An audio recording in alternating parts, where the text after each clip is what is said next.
வணக்கம் நண்பர்களே. இப்போ நாம் இருக்கிறது மானாமதுரையில் உள்ள வைகை ஆற்றங்கரையில் இருக்கிறோம். எப்பொழுதும் மணலே பார்த்து படுத்தோட்ட அந்த வைகை ஆற்றில் இன்றைக்கு வைகை டேமில் தண்ணி திறந்து விட்டதன் காரணமாகவும் இரவு முழுக்க பெய்த மழையின் காரணமாகவும் நிறைய ஃபுல்லாக பெருக்கெடுத்து வெள்ளம் ஓடுகிறது. அதை பற்றி வீடியோ கவரேஜ் தான் இப்போ நம்ம பார்க்க போகிறோம். வாங்க நிகழ்ச்சிக்கு போகலாம்.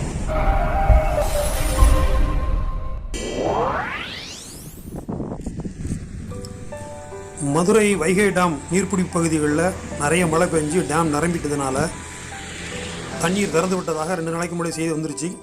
அந்த தண்ணீர் மானாமதுரை வரை அடைந்து விட்டதுங்கிறத இன்றைக்கி காலையில் தெரிஞ்சுக்கிட்டோம்.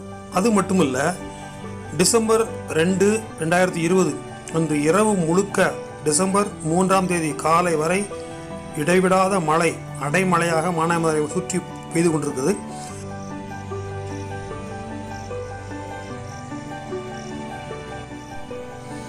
எப்போதுமே மானாமதுரை வைகாட்டில் தண்ணி வர்றது அபூர்வம் தான். சில வருடங்களுக்கு ஒரு முறை தான் வரும்.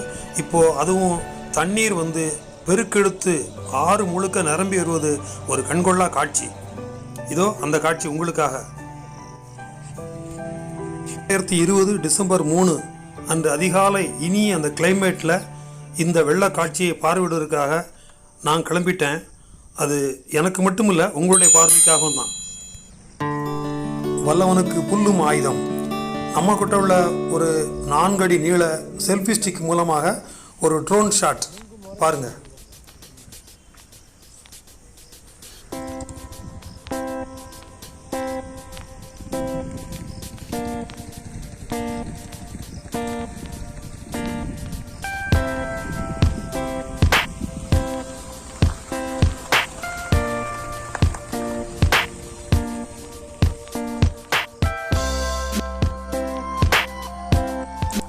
மானாமதுரை வைகாத்தில் தண்ணி வர்றதே அபூர்வம். அதுவும் இவ்வளவு பெரிய வெள்ளம் வரும்போது நம்ம வண்டியை சுத்தமாக்க விட முடியுமா அப்படிங்கிறத ஒரு மகிழ்ச்சியோடு செஞ்சுட்டு இருக்காரு.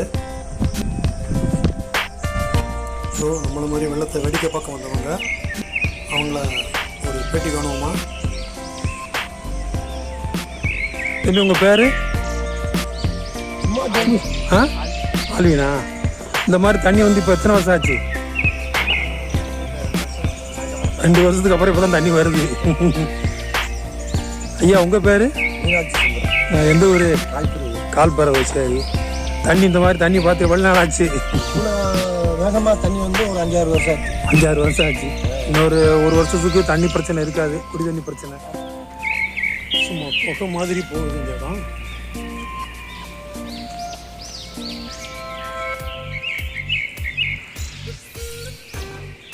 வெள்ளத்தில் இருந்து கீழப்பசல கால்வாய்க்கு தண்ணி பிரிஞ்சு போகிற இடம் இது.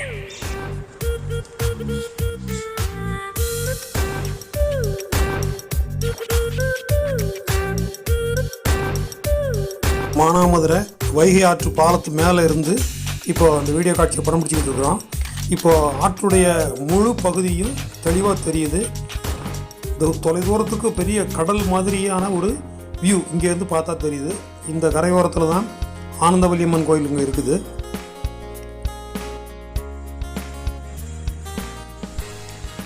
ஆற்றங்கரையிற ஓரத்தில் உள்ள ஒரு இரும்பு பற்றை அதை ஒட்டி வரைக்கும் இந்த வெள்ளம் வந்துருச்சு.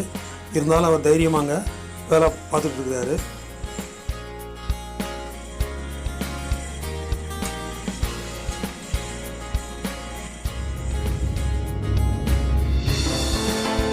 நாம் இந்த வெள்ள காட்சிகளை வீடியோ படமாக்கிட்டு இருக்கும்போது மானாமதுரை SM ஸ்டுடியோ உரிமையாளர் தன்னுடைய ட்ரோன் கேமரா மூலமாக இதே காட்சிகளை ட்ரோன் ஷாட் எடுக்க முயற்சி பண்ணிக்கிட்டு இருந்தார். இவருடைய ஸ்டுடியோவில் மானாமதுரையில் நடக்கக்கூடிய அனைத்து திருமணம் மற்றும் விசேஷ நிகழ்ச்சிகளை ட்ரோன் கேமரா மூலமாக ஷூட் பண்ணி தரதா சொல்கிறாரு. அவரை பற்றி அந்த கான்டாக்ட் டீட்டெயில்ஸ் இல்லை டிஸ்கிரிப்ஷனில் கொடுத்துருக்கேன். தேவைப்படுறாங்க கான்டாக்ட் பண்ணிவிடுங்க.